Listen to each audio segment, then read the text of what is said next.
Hey guys, welcome back to Chapter and Ash. I am Ash, and today we're going to talk about true crime. So this is going to be kind of a two-part series. I'm going to share my top 10 true crime books of all time, as well as my top 10 horror books in the next video. Just wanted to give a massive shout out and say thank you to all of you guys who've gone ahead and subscribed to the channel. It's really, really cool to be building this kind of side hobby project, and I'm just thrilled to have you guys along for the ride. All right, if you have any recommendations, by the way, feel free to go ahead and let me know in the comments below, but I want to jump right into things.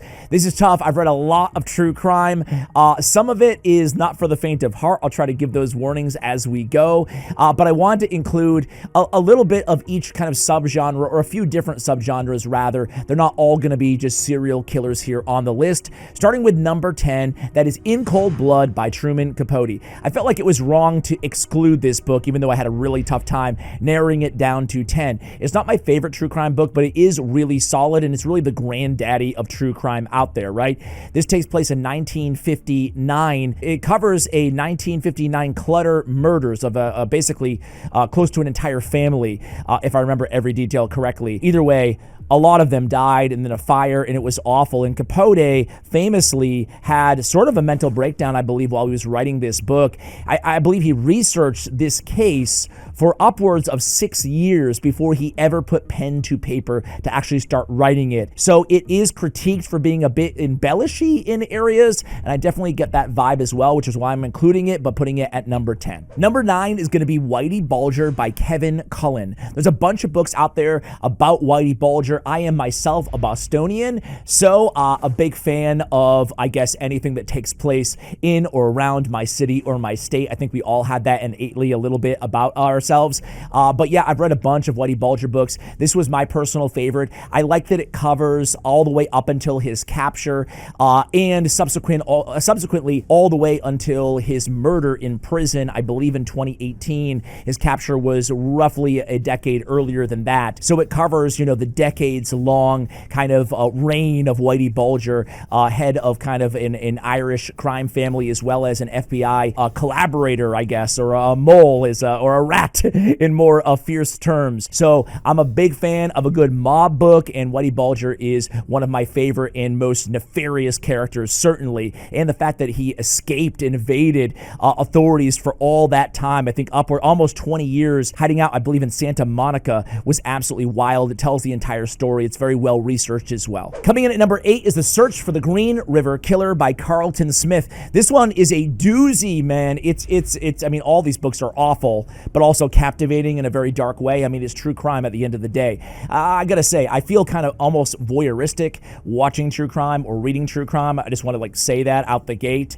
I've conflicted emotions about it. Maybe you feel the same way. Maybe you don't care. I don't know. Anyway, the Gary Ridgway is the Green River Killer. He confessed to over 71 murders. The true body count is awful of a term that is expected to be way higher than that. He's from Washington State. Just loved killing women. When he started killing, just kept on killing them.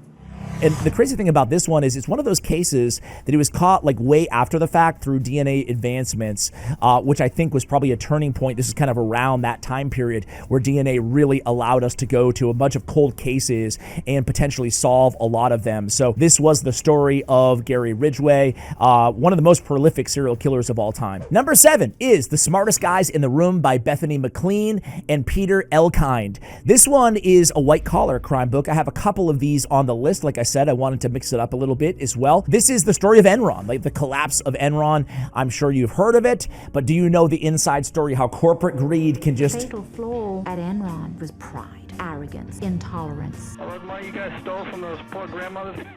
just be built and built and built on this massive mountain of lies, and to see it all tumbling down, to see something so huge, it's so immense, go under the nose of so many parties, let alone our government, the SEC.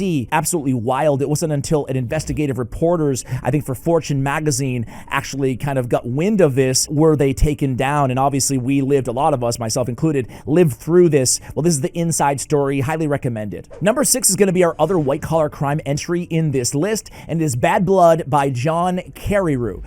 John Carreyrou is actually really interesting in the story of how this all came to be. He's a reporter for the Wall Street Journal, right? And he started this investigation into, of course, the nefarious Elizabeth Holmes. There's been a bunch of documentaries and I think maybe even movies out on this book, or about her rather. That's not the way you approach science that's going to be impacting people's lives.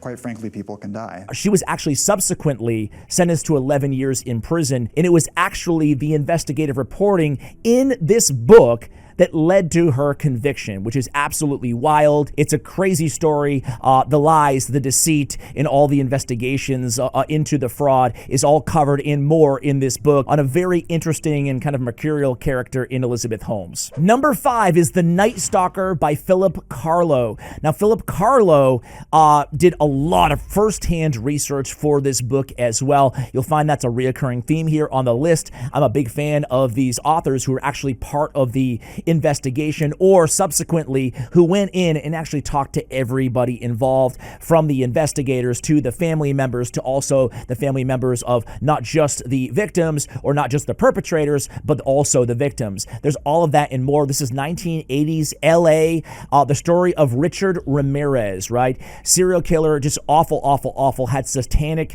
if you like kind of dark, satanic vibes, right? The occult type vibes. I said, I won't scream. I swear upon God.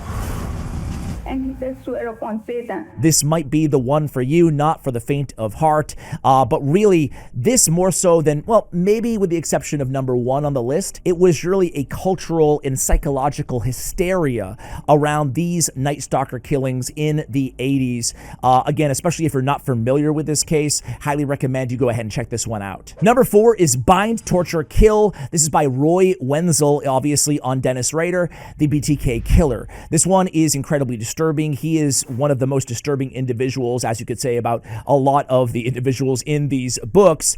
But man, this is my favorite BTK book out there. I think it's one of the most deeply researched.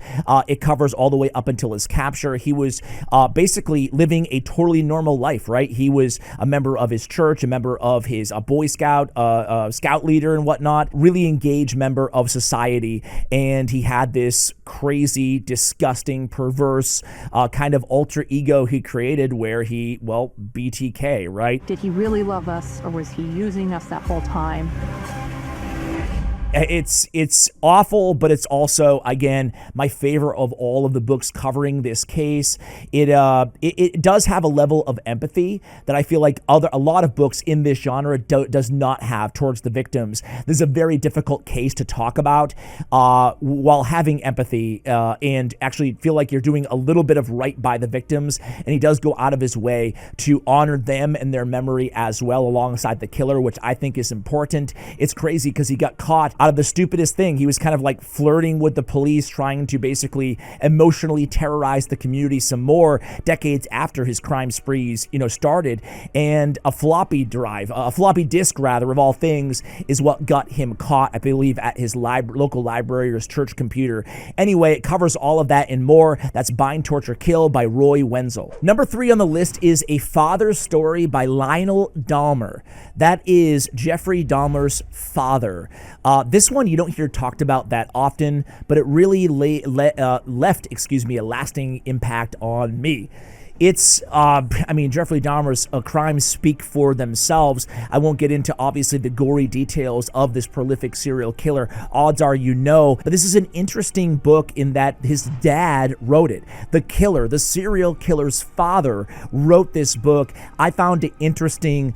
You can really get into the mind of, as a dad myself, certainly never under circumstances like this, but you think sometimes, just like if your kids did something unbecoming, maybe like steal something from a store, right? Let's keep it realistic here. But like you innately you have that love, you have that empathy, that sympathy, that unconditional love for your child. So if your child commits these sort of crimes, as Lionel Dahmer's child did, he obviously blames himself. He's kind of working through all the emotions. What did he do wrong? And he takes responsibility as well. It's an interesting and very unique take on the genre. So that is A Father's Story by Lionel Dahmer. Number 2 is Columbine by Dave Cullen.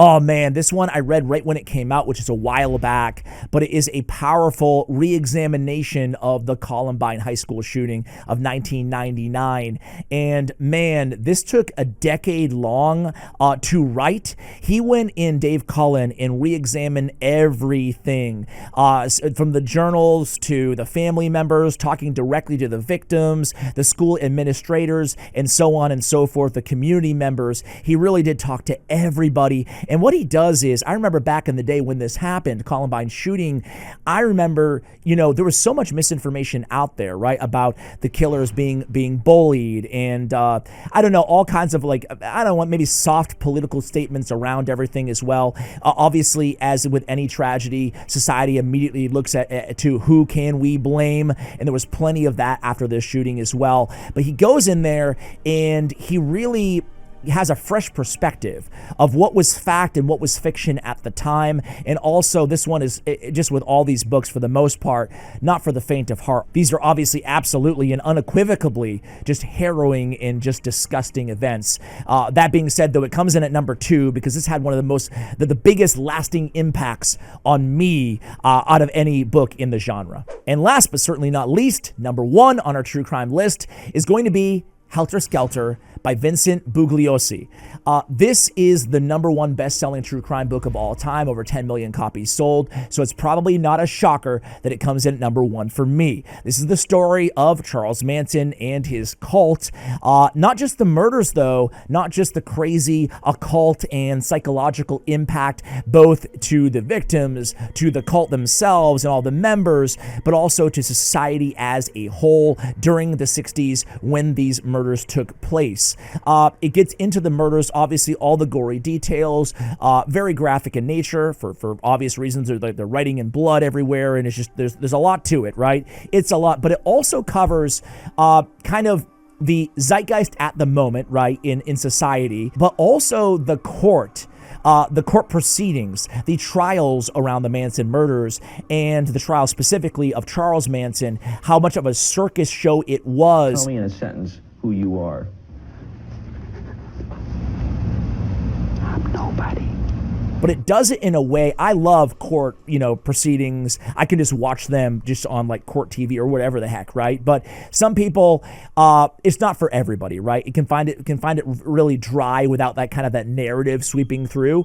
But this, even if you're not a fan of like court cases and getting really in depth there, it reads like a work of fiction because it feels like it should be. It feels like these things should not be possible, especially not just the murders and the crimes, but also what happened in court, in actually a courtroom here. So it does a really good job covering the trials and the crimes in a way that really just, I think it's number 1. I think it's the definitive true crime book for one of the definitive crime sprees that we've ever seen here. So there it is, guys. That's my top 10 true crime books. What do you guys think? I left a lot of my faves, or some of my faves at least, off the list, but I feel strongly about the 10 that I did include. Let me know if you've read any of these or if you're going to add any to your list. Thanks for watching until the end of the video. Much love, and as always, take care, guys.